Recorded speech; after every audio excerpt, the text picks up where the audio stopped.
Good afternoon, everyone, and welcome to the Rancho Mirage City Council meeting, Library Board, Housing Authority Board, Community Services District, and the City Council representing the Redevelopment Successor Agency. And this is our regular meeting, Thursday, November 20th, 2014, and it is now 1 o'clock. So welcome, everyone. I think we'll start out with our flag salute, and Charlie Townsend is going to be leading that. Thank you. Everybody place your hand over your heart. Begin. I pledge allegiance to the flag of the United States of America and to the republic for which it stands, one nation, under God, indivisible, with liberty and justice for all. Thank you. Thank you, Charlie. And now we'll have our city clerk, Cindy, take roll when she has a second. I know she's busy down there already. Councilmember Hobart? Here. Councilmember Kite? Here. Councilmember Townsend? Here. Councilmember Wild? Here. And Mayor Smotrich? Here. And just as a note to let you all know, our system of voting is a little bit not behaving well, so we're going to be taking all of our votes verbally, so we don't have to be pushing any buttons today. Okay. First of all, we'll start with our presentations, and this is something that is going to be done by David Bryant. But I see David is not here as yet. Oh, there he is. He's not all here. I'm not used to seeing you sit down there.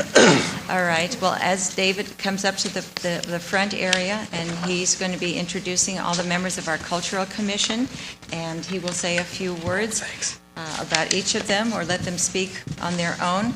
But just to let people know, the Cultural Commission was formed in Rancho Mirage several years ago. Their mission is to support the development and prospering of the cultural environment of the city by enhancing access to cultural amenities for all residents in the Coachella Valley. The Commission has already scheduled 5 events in 2014 and 15, and their first one is this Sunday, November 23rd, from 3 o'clock to 5 o'clock p.m. at the library. It's called an Afternoon of Chamber Music, and it will be performed by the San Bernardino Symphony Chamber Orchestra. The second event will be, and if you have a chance and you can put it on your calendar, that would be great. Otherwise, we'll be sending you some notices about it so you won't have to worry about missing anything. The second event is going to be Wednesday, February 18th at the library, and it will be called Give Them Hell, Harry. It's a one-man performance of Harry Truman by Justin Blake, director of the California Desert Regional Theater. The third performance will be Saturday, March 7th, 2015, leaving from the library. This is going to be a very special event that we've never had before. And this was David's idea, because he is a photography buff. We'll see how it works. Okay, and it's going to be a tour of the Salton Sea teaching with master photographer Bill Brewer. Should be a wonderful event. The fourth event is going to be Wednesday, April 1st, 2015 at the library, and it is a play called Play Ball, a 9-act or 9-inning appreciation of baseball with Bill Marks, Scott Kiner, Frank Farino, who happens to be in our audience today, and many others. And then finally, Saturday, April 18th, we have an event that will be held for the second year because it was so successful last year, and it will be an expanded version of the Rancho Mirage Artists Home and Studio Tour. We'll have more artists, more studios, and more art. And just keep in mind that all of these events are being held free of charge. If you want further information, please go on our website. And if you have problems with that, don't hesitate to call Rancho Mirage City Hall at 760-324-4511. Thanks so much. And here is David. Thank you, Mayor Smotrich, members of the council. I'd like to introduce this year's 2014-15 members of the city's Cultural Commission. Could you all come up, please?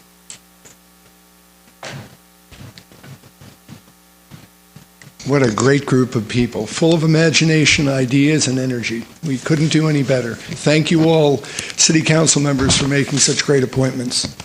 First, we have Joyce Virtue. Joyce? I'll give you a little bit of Joyce's background, which really should be a major motion picture. Oh, much better, thank you. Joyce served on the General Plan Advisory Commission, then served 2 terms on the Historic Preservation Commission. Joyce was also appointed to the Emergency Preparedness Commission, showing the broad interests that she has. She has a background in clinical nutrition and had many patients in the movie business. Joyce became a real estate broker in the 1990s. She was elected president of the Desert Chapter of Child Help USA, a national charity that provides assistance to abused children. Joyce traveled with Mary Tyler Moore, doing her makeup for print and media and TV. Mary was able to assist Joyce in joining the Makeup Artists Union, unusual for a woman. She also worked with Mario Caselli, photographing models for Playboy. That's a special chapter in Joyce's biography. Joyce co-authored the Sally Struthers Natural Beauty book. Joyce is full of energy and joy. Therefore, each Cultural Commission event must possess energy and be joyous for our city. Thank you, Joyce. Suzanne Matthews is our Vice Chair, 2014-15. Suzanne Matthews is a 33-year veteran of the Central Intelligence Agency. She really keeps an eye on what we're doing. When not living abroad, she and her author husband, Jason, raised their 2 daughters in Bethesda, Maryland. During her career, she and her family lived in 10 different countries, primarily in Asia and Europe. She has been a resident of Rancho Mirage for nearly 3 years and is active in the Ophelia Project, a mentoring program for high school girls. Suzanne brings a very sophisticated global viewpoint to the Cultural Commission. Julie Childers. Julie had a long and successful career as a paralegal with a San Diego law firm, followed by a wonderful experience working as a paralegal for a Denver, Colorado workers' compensation attorney.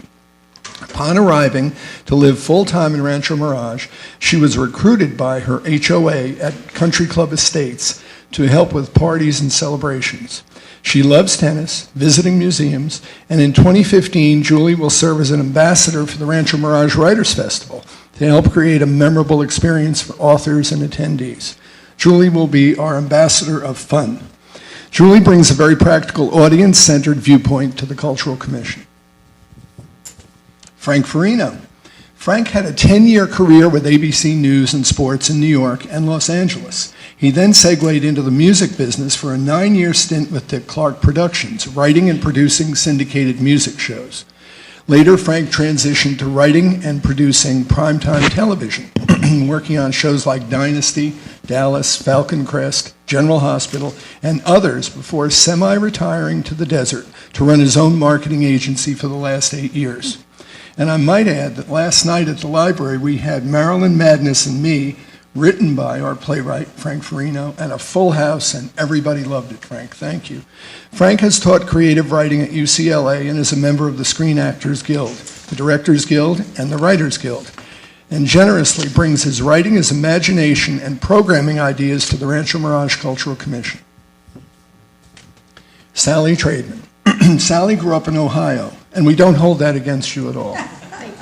And then really had a glimmer of brilliance and came to our beautiful desert.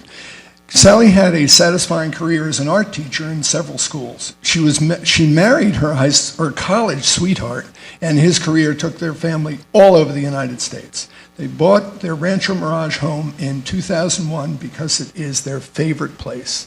Sally reads voraciously, travels often, and loves to spoil her grandchildren.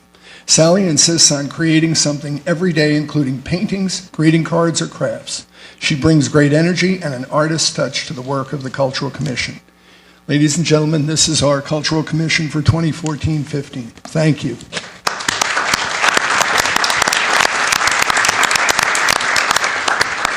Thank you, David, and thank you all so much. You've done amazing work in such a short time, and we're looking forward to all of your presentations. It's going to be a fun year. I just have one thing to say. Come forward. Okay. One thing to say, and we thank David for making this process for us very easy. Without David and Susan Cook, our job would be very difficult, but this makes it fun and very easy. Thank you so much, David. Thank you. Thank you very much. Thank you all so much. Okay, we now have another presentation by Council Member Richard Kite. Thank you, Mayor. It's really my pleasure today to introduce the new chair of the board of the Children's Discovery Museum of the Desert, Kate Spates. Kate has brought a new kind of excitement to our organization. She graduated from College of the Desert in 1997 and just last week was honored by receiving the Outstanding Alumni Award.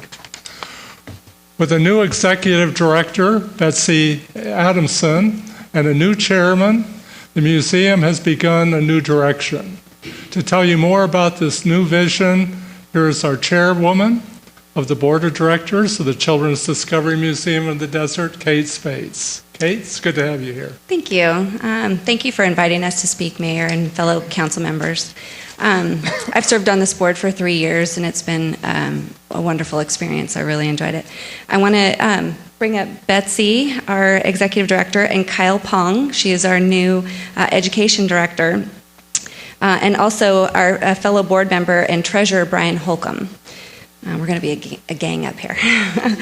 Betsy's been with us for almost 2 years and has over 18 years experience in the hands-on learning field. In Minnesota, she worked at Minnesota Children's Museum, and that museum had a focus in science and art. At Exploratorium in San Francisco, it was a science center for all ages, focusing on science, art, and perception. At Explora in Albuquerque, it was a science and children's center combined. She has a bachelor's degree in business administration and a master's in education, so we're in really good hands with her. Kyle has recently returned to the desert after working at the Terry Lee Wells Children's Science Center and Museum in Reno, Nevada. And she was a high school science educator for 4 years and has been in the informal education field for another 4 years. So now we'll start our presentation, I guess. Yeah, okay. So this is a beautiful shot of our museum, if anyone hasn't been there. Let's see. Our mission. The Children's Discovery Museum of the Desert is a valuable community resource for children and families to experience the joy of learning about themselves and the world around them. The museum inspires personal growth by engaging curiosity and creativity through hands-on explorations of exhibits and programs. We've recently redone, kind of updated our logo, and you'll see there's actually quite a few iterations of it. So each slide will show a different iteration of it, and we'll use them for different marketing purposes, whether it's science or art or fun things. So, and also this new ribbon kind of that mimics our mountains of the desert. So just some elements for you to notice. Our values are learning, family, and community. We value being a place that nurtures thoughtful, hands-on learning in a creative and engaging environment that celebrates learning as an innately joyful activity. We value being a place where multi-generational family members can grow their relationships through comfortably exploring, sharing, and learning together. And we value being a community resource and a welcoming place where people of all ages and backgrounds can come together to share experiences while learning about themselves and our world. So we've been very busy this summer.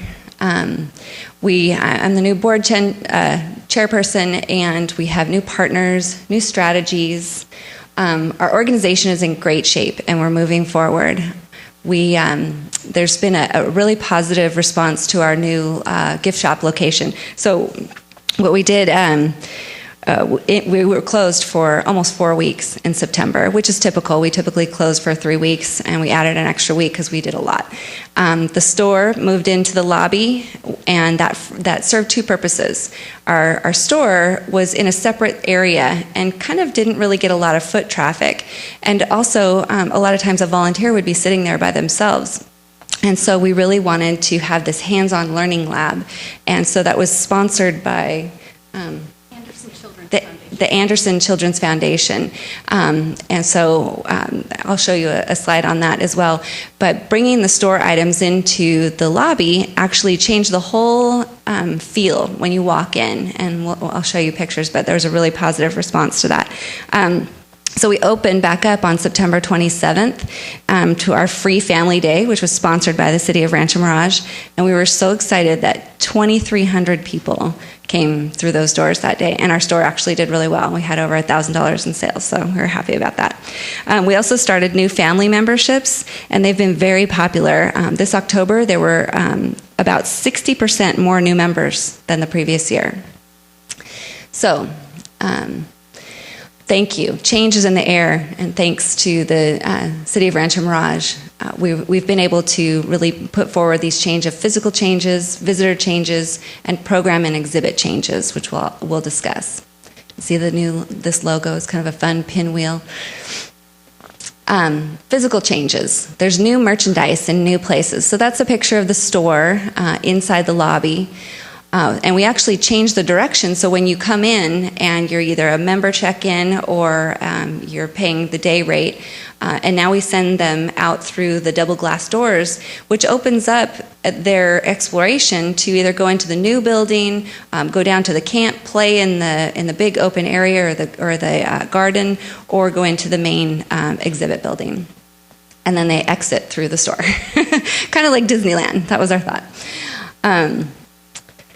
More physical changes. This is the new hands-on learning lab in the old gift store location. And we actually, back here we have some new cabinetry and that houses all of our microscopes and really exciting exploratory equipment. There's visitor changes. There's new faces, new ages, and new memberships. Because our STEM program and our focus going forward in that STEM world, which is really an important part of building our future and our children, we're attracting an older demographic because, I mean, my kids, I have twins that are in 6th grade, and they're just now learning about science. And so typically they would be a little bit on the old side to go back to the Children's Discovery Museum.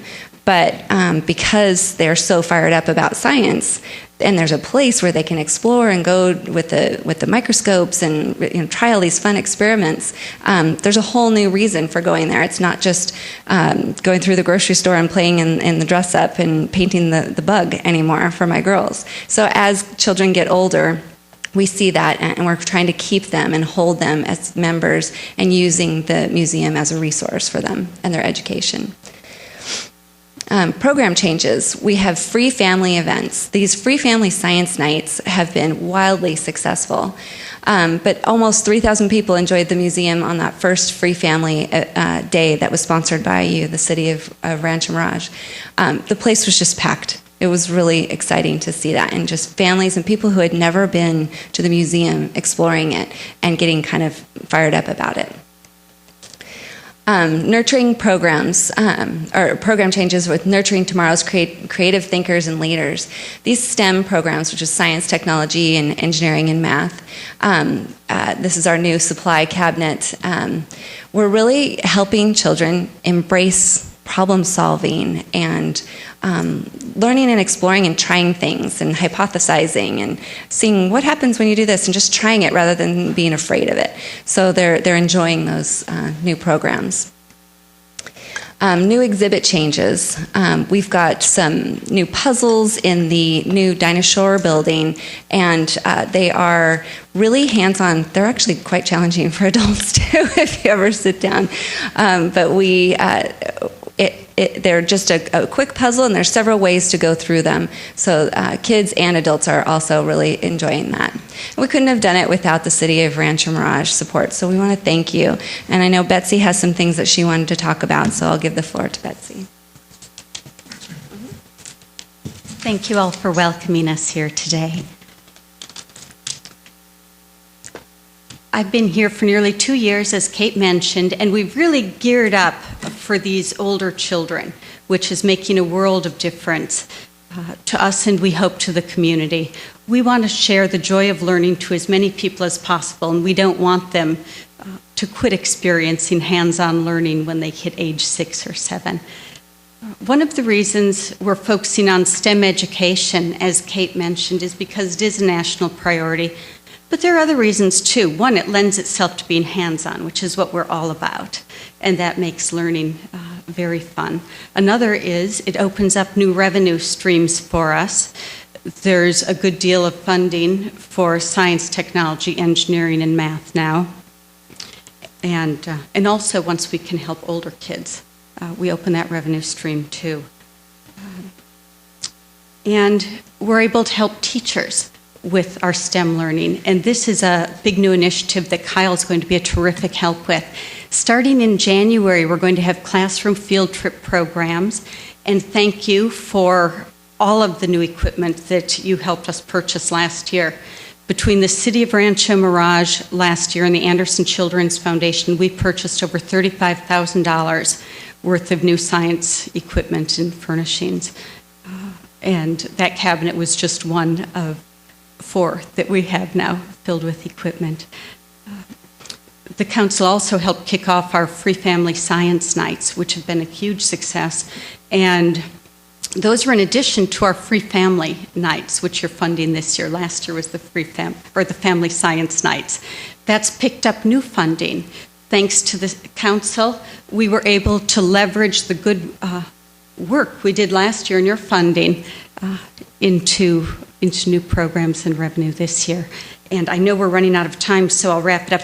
One of the things we're doing, though, beyond STEM learning, is we're maintaining our current toddler and early childhood programming, our art programming. We have an after-school art club. We have 5 toddler programs that we're continuing to improve on. And we're not done. I guess that's what I should end with. We're not done. We're working with teachers. We're working very hard with teachers to help them with the next generation science standards. And I will leave it at that. We're not done, and we thank you. You've been with the museum from the beginning, and your support has made a world of difference to this valley. Thank you. Thank you so much, Betsy and Case, and your whole team is doing remarkable work, and it's so nice to see how things are now being addressed to the older children so they can stay there and be occupied and be enlightened, and it's a pleasure to see. Thank you. Yes, Richard? Just like to invite all of the council to come over to the Children's Discovery Museum when you get time, because there have been a lot of changes in the last year or two, not just in the personnel and the directors, but in the programmings that are offered. So it's really a valuable resource of the city of Rancho Mirage, and I think it's would be worthwhile to go over and take a look, see the programs, meet some of the volunteers there. It's really inspiring to see the work that they're doing with the kids. So thanks to them for being here today. We appreciate it. Thank you. Okay, moving on to non-agenda public comments. This is an opportunity for the public to speak on issues that are not on the agenda for a maximum of 3 minutes per speaker. So if you have anything you'd like to say, please feel free to come down and join us. I have a couple of yellow cards that have been filled out, but if you didn't have a chance to fill one out, you're certainly welcome to come down and join us anyway. The first speaker will be Mary Lou Suter. Welcome, Mary Lou, and Mary Lou lives in Rancho Mirage, I know. Thank you, Mayor Smotrich. Good afternoon to you and to the whole council.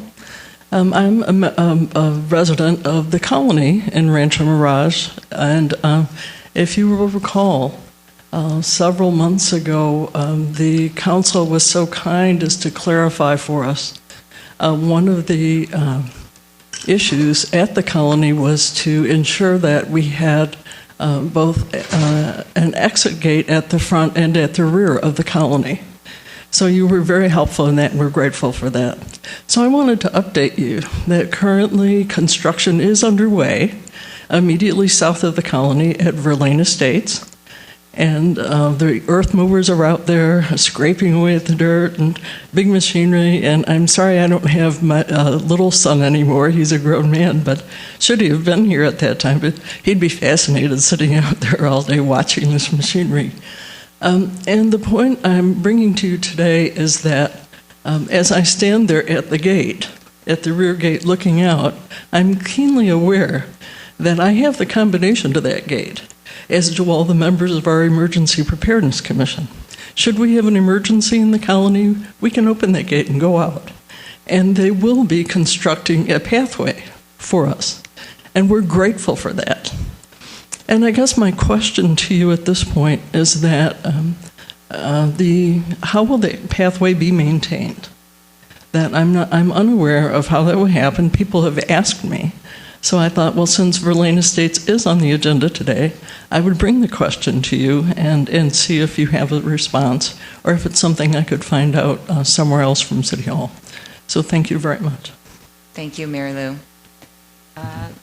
Bruce, would you like to address that? Sure, I'll try to address that. Thanks, Bruce. As part of the project plans, the contractor, the developer, is required to build this pathway. It'll be a combination of hardscape and some landscaping, and they are conditioned as part of their CCNRs, and they also have a homeowners association to maintain that pathway. That pathway will also be inspected on a regular basis by our fire marshal to make sure that access is always maintained and not obstructed. So it will be on a list of numerous areas that we monitor on a yearly basis to make sure that it's maintained. So, but we have our code enforcement people. If there's any issues where it's not being maintained, we will be able to deal with the HOA and make sure that it is maintained. So we are well aware of it, and we'll make sure that it's always maintained. Heretofore, I've told the people who asked the question that I know the city will handle it, and I'm sure it's being taken care of, but now I have more specific information, so thank you very much. Thank you. Thank you, Mary Lou.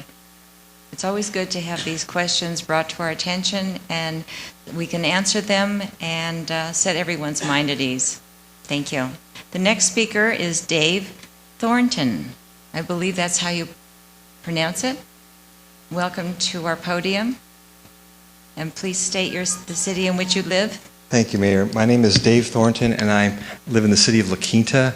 I'm the executive director of Angelview, and I'm here to speak on behalf of my board and the clients that we serve to say thank you for your support of our recent grant request. You know, serving the disabled is an ongoing task, and we love what we do, and we're celebrating our 60th year in the Valley. So we've been here since 1954, but we could not do what we do without your support. And we were tenacious about fundraising, and you see our thrift stores and our resale stores throughout the Valley, but all that money goes into the hands and mouths and the needs of the clients that we serve, but we could not do it without our partner cities. For many years, we were just group homes in the Valley, but in our group homes, we provide 24-hour care and supervision for children, young adults, and adults with severe disabilities. And when the Children's Discovery Museum was thanking you for the great work that they do with the able-bodied children and some disabled, on the other end of the spectrum, you are supporting children who can't grasp, who can't walk and talk. So few of our residents can speak because of the severe disabilities.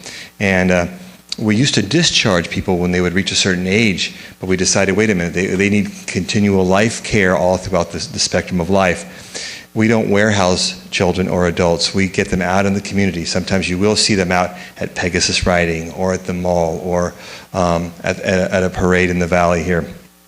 So you supported our food program, and food they need many nutritional supports. Many of them are fed through G tubes through the tummy or J tubes through their intestines. We have people with that are not only nonverbal, like I said, but have within the autism spectrum, cerebral palsy, epilepsy, and autism. And they're people who've grown up in the Valley here, and we've been their parents for many, many years. So I would like to thank you for the support of our group homes, our food nutrition program, and most recently, over the past 6-7 years, we started a day program. We now have 75 adults who've graduated the special ed programs in our schools and are needing the daytime stimulation. But we also have a program that we've run for 2 years now, which we go into the homes of more than 600 families throughout the desert, all the way from east to west end, and we help children who have tremendous needs. And the makeup of many of the homes of the parents who keep their children at home are oftentimes single parents, cash-strapped, multiple siblings, and in dire need of resources. a woman that I met the other day who has a child that's now 31 years old. I said, you could write a book about all the ins and outs of serving your child. And she said, Dave, I can't. I said, resources were very limited while raising my child, and now that my child's an adult, a lot of the services have gone away. So ANW looks for resources to serve the needs of the disabled at children below 18 and below. Real quick here, many children that we serve have cancer, and so they need to go back and forth to Loma Linda for chemotherapy. ANW provides the gasoline assistance to get them back and forth, because it's very expensive going back and forth, an hour and a half round trip. A child with cranial malformation needed a special helmet to reshape the skull. We found the $2,000 helmet. We paid for it to reshape the skull so that the child would have less disabilities as they grew. So grant programs, gasoline assistance, information referral services, you help us support those families, and God bless you for that. So thank you for your past and continued support. So bless you. And I would always, our homes are magical. We have 19 homes in the valley. If you'd ever like a tour, we'd like to show you and brag about you for the services you provide. So bless you. Thank you very much. Thank you Keep so up the much, good work. Dave. If you could just stay up there for just a second. Are there any questions or comments from the council regarding any of this? You know, David, I don't think people really realize the extent of what you guys do. And I appreciate you sharing that. I mean that, really. Thank you. I always say that one of the best things about ANW is that you don't know we're in the community. You could be driving by our homes or different service centers and the families we've helped. And so that's a good thing, you don't know we're there. The bad thing is you don't know we're there. You think we're, what thrift store do you work at? But by you sharing your donations from your garage, it goes to our shelves and it goes out. And we raise a lot of money to help a lot of people to then do it again the next year. So thank you for your comments. And we want to continue to be your partner. So. Thank you for coming here, but also, as Charlie said, thank you so much for coming and making us aware and making the public aware of the work you are doing. I don't think most people even think about where all the funding goes and how much funding is really needed for your programming. Is there a number where people can call if they want to make contributions or they want to get involved? Absolutely. Bless your heart for asking that. It's our number we've had for years. It's 760-329-6471. Say it again. At 329-6471. And medical care is just so expensive these days, but we take care of children and adults with tracheotomies and ventilators, but they don't just sit around at a home all day. They go out into the community. They'll go up to the tram, or we'll get them to a ball game, opera at the river, just we get them out. So again, gasoline, staff, vehicles cost a lot of money, and so it goes in our door and then to our residents and the families throughout our valley.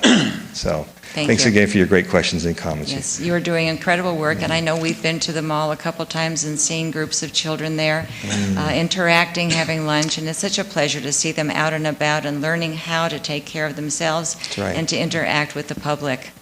Ted, did you want to make a comment? Okay. Thank you again, and thank you for coming and thanking us. Oh, thank you. I want to just share with you the great support you provide to us and the great work that's being done. So, again, thank you so much. Thank you. Okay.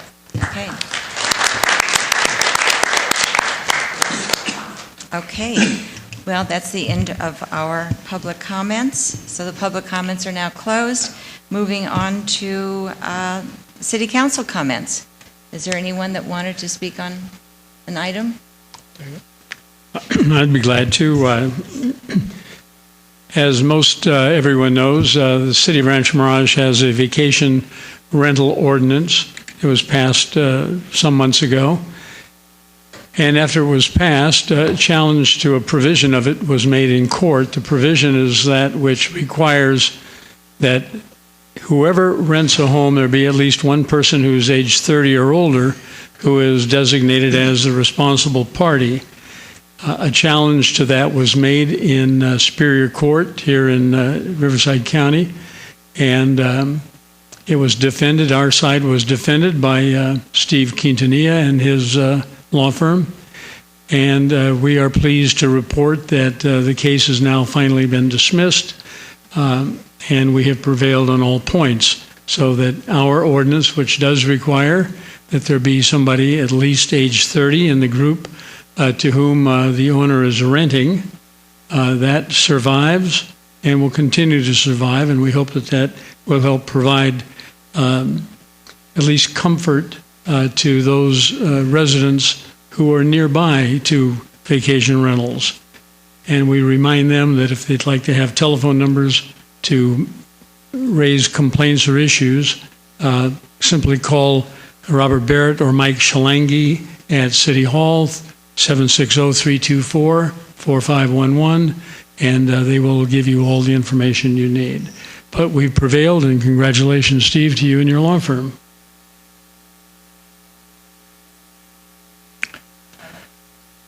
Yes, I do. I believe we are having a rebirth of the Christmas tree lighting ceremony at our new Ritz-Carlton. And I have read where it'll be, I think, on November the 30th at 6 o'clock, if that's correct. And everybody's welcome. And we're long looking forward to that. So I will be there, and I hope everybody else will too. Thank you. And thank you for commenting about it. And we look forward to a wonderful holiday season in our entire Hotel Valley. Ted, did you have a comment? Yes. I didn't anticipate that Bruce was going to be sitting next to me, because I wanted to compliment our Public Works Department.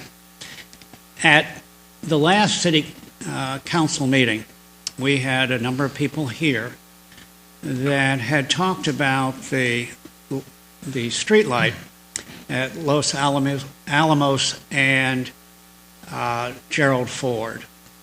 It also impacted the exit on Inverness coming out of Mission Hills.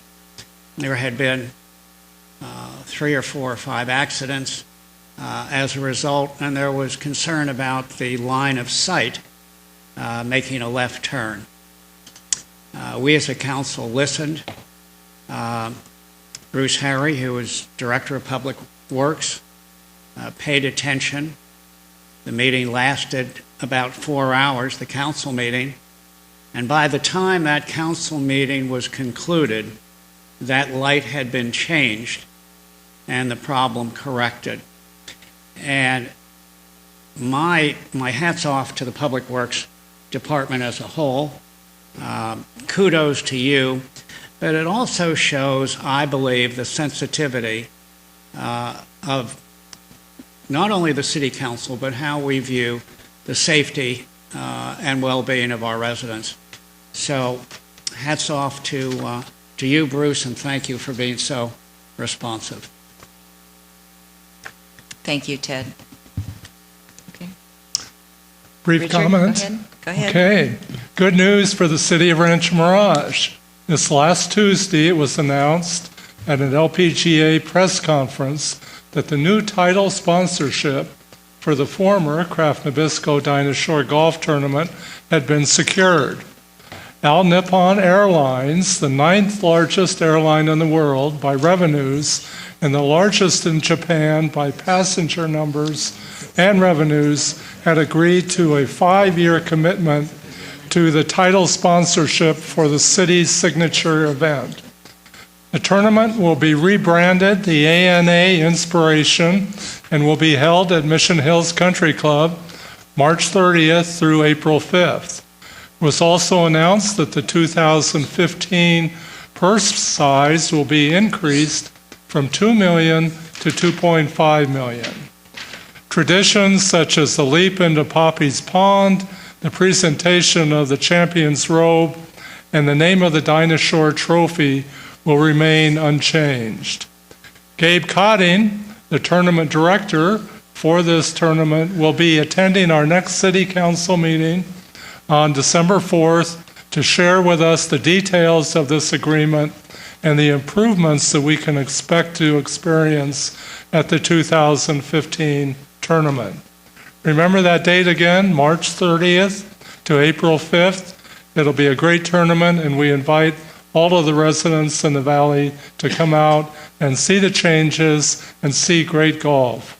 So we'll be seeing Gabe Cotting again at the next meeting. Look forward to that, and we'll find out more about the new tournament. Thank you. Thank you, Richard.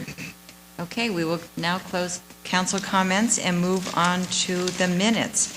and I am told that we think that our system is behaving better now, so we're going to try to do our voting by pushing our little buttons. So, Move approval of the minutes. Second. We'll see. okay. So if there are no additions or corrections to the minutes, I believe Dana has made a motion to approve the minutes, and now we have a second, so please cast your vote.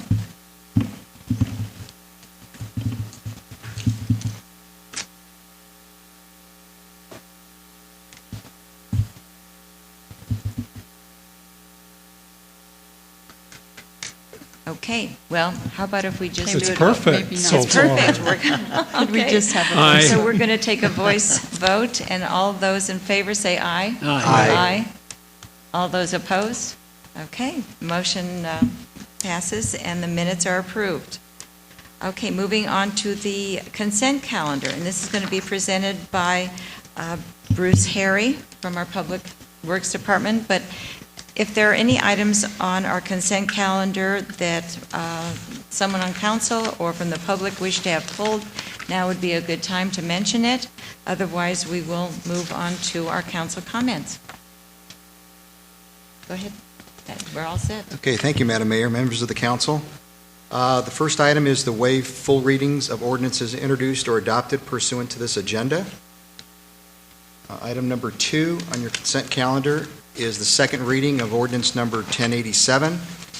This is repealing the Rancho Mirage Municipal Code Section 3.34.100 prevailing wages, exempting the city's public works projects from prevailing wage law requirements, and adopting Section 3.34105 imposing prevailing wage law requirements upon certain locally funded public works projects. Item 2A was added by supplemental agenda on Monday, November 7th.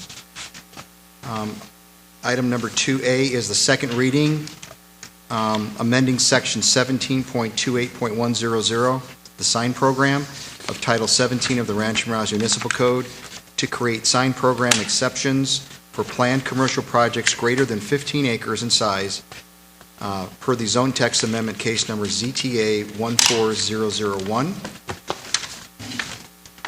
Item number 3 on the consent agenda is a request for the City Council to reconsider 4 prior SAF awards and consider 2 new funding requests from nonprofits. In the staff report on page 3-1 are the 4 listed nonprofits that the City Council requested be re-looked at their last meeting on October 16th, and also the 2 new requests from Cathedral Center and Christopher's Clubhouse. Item number 4 is the appointment to the Jocelyn Center Board to appoint Barry Lynn Freeby as the city's representative to the Jocelyn Center Board. Barry Lynn Freeby has applied to fill the vacancy, and her application is attached to the staff report. Item number 5 are approval of contracts, and item number 6 are your demands, and staff is available to answer any questions. Thank you. Okay. Are there any questions from staff? From council to staff? None. Okay, seeing none. We're going to try again with our system. Cindy seems to think it might work now. So, Move approval of the consent calendar. and is there a second? I'll second it. Okay, please vote.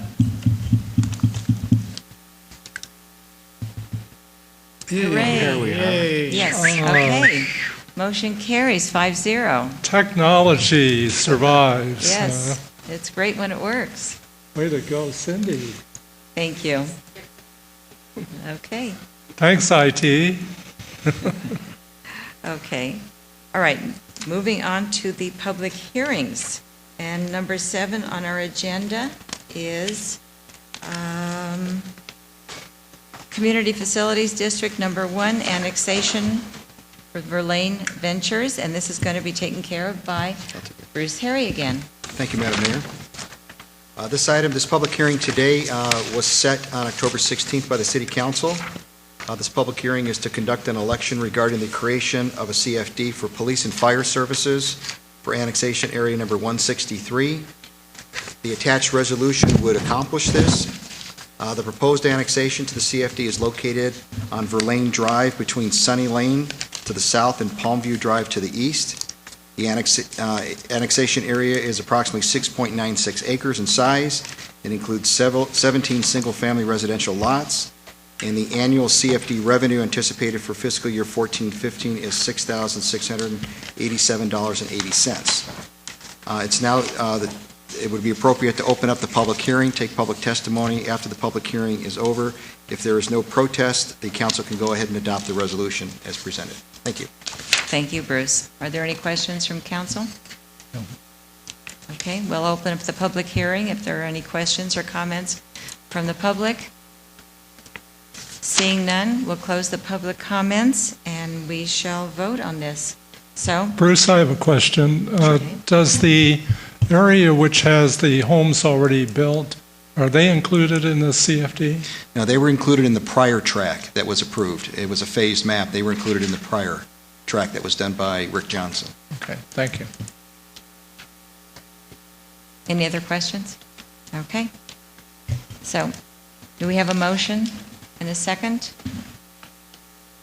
Okay.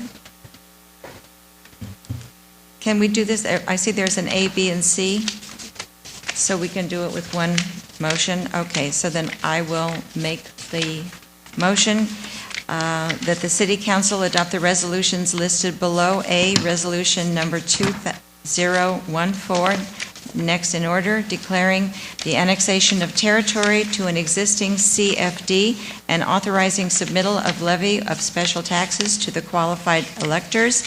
B, resolution number 2014, next in order, submits a proposition to levy a tax to voters and sets forth certain procedural requirements relating to the required election.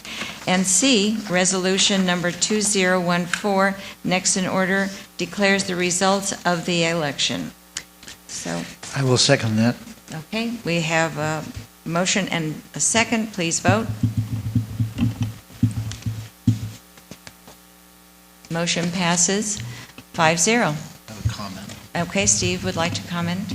The next time you see something like this come forward with respect to annexation to a community facilities district, you're going to see it one time because we're going to start using the expedited process. So instead of doing it taking 2 steps to do it, you'll be able to do it just 1 step. Okay, sounds like good news. Thank you. All right, the motion passed, so we're moving on to item number 8, and these are action items. So this will be an item reported on by Sean Smith, our Economic Development and Housing Manager. Welcome, Sean. Thank you, Mayor, and good afternoon, Council. So since receiving project approval on November 6th, the Paragon Commercial Group has been working quickly to begin the process of redeveloping the Rancho Las Palmas Shopping Center. The initial step in what will be a fairly long process to completion is the demolition of the city-owned annex building at the corner of Highway 111 and Bob Hope. The city and Paragon entered into a purchase and sale agreement in November of last year in order to facilitate the relocation of the CVS to a new building in this location. In preparation for the close of escrow and subsequent demolition, staff is working to vacate the building by the beginning of December. The Sheriff's Department currently occupies a portion of the building for use as a substation. Paragon is offering a triple-net, rent-free 2-year lease on an inline space near the Magnesia Falls entrance. The only fee charged by the property owner would be the triple-net cost at approximately $440 a month or $5,280 a year. The city would retain the right to terminate the lease with 30 days' notice. Staff has visited the site with Lieutenant Shields of the Sheriff's Department to determine its suitability for use as a substation. With some tenant improvements, Lieutenant Shields believes it would be adequate. Staff is requesting that the City Council approve the business points as discussed and presented in the staff report and authorize the city manager to execute the lease once finalized by the City Attorney's Office. With that, I'd be happy to answer any questions. Thank you. Thank you, Sean. Any questions from council? Just one question. At the end of the 2-year term, does the city have any option to continue to stay there? At that point, it's proposed to be a month-to-month lease. Ideally, we'd like to find the Sheriff's Department a permanent substation during that 2-year period and move them out prior to the expiration of this lease. Thank you. Sean, who will be responsible for doing the improvements? Well, I'm not exactly sure what the level of cost on the improvements would be. So far, the city, I think, has been willing to step in and work on that. IT is working on getting the communications up, and there isn't much other than that needs to be done, just some minor improvements on the interior. So there really isn't much of a cost. Okay, thank you. I'd like to comment that this is another example of Paragon being cooperative with us. They have provided a empty store that will take several years to lease based upon the construction schedule, and have provided this space for the sheriffs to move into gratis. And so it's most hospitable of them. I think that the sheriff's department is pleased, and it's, again, another example of them cooperating to the nth degree. Thank you, Ted. Any other comments? Nope. Okay. Any public comments? Seeing none, public comments are closed. Would someone like to make a motion? I will. Okay. I move that the City Council approve the business terms contained in the lease agreement, lease with CCF PCG Las Palmas LLC Paragon for city's lease of property at 42448 Bob Hope Drive for use as a sheriff's substation, and B, authorize the city manager to execute the lease once familiarized by the city attorney in substantial compliance with the approved business terms. Thank you. I'll second it. Okay, we have a motion and a second. Please vote.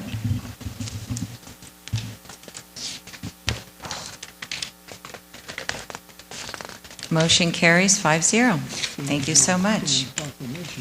Okay, I think we've come to the end of our regular council meeting, and now we will move on to Steve Quintanilla, our city attorney's comments. Thank you, Madam Mayor. The City Council will now recess into closed session pursuant to Government Code Section 54956.9 to confer with legal counsel regarding the case of Veronica Juarez et al. Versus City of Rancho Mirage. Council will also discuss with its real property negotiator property located, identified as APN number 684240001 pursuant to Government Code Section 54956.8. That's it. Thank you so much. And thank you all for coming today. It's always a pleasure seeing some nice faces out in our audience, and we'll see you next time. Meeting adjourned.